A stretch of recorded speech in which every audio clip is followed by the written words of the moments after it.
Today I am going to show you the basic mathematical functions in Microsoft Excel 2007. So let's get started. So today we will start with addition. Let's take a particular number like 15, then 5. Then to know the sum, press the equal button, then press the first number we type, then the plus button, then the second number we type, then just enter.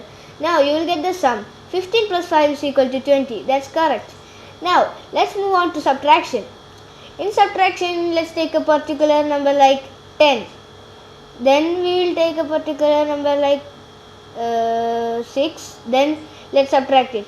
Put as usual. Press the equal key, then the first number, then put the minus, then the second thing.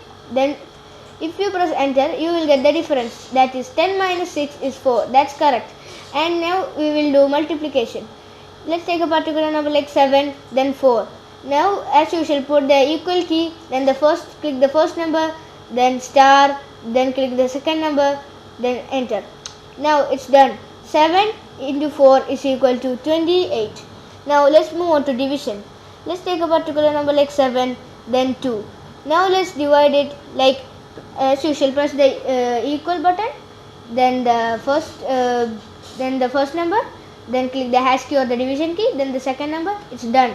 Now it's 3.5. So that's how it's done. Thank you.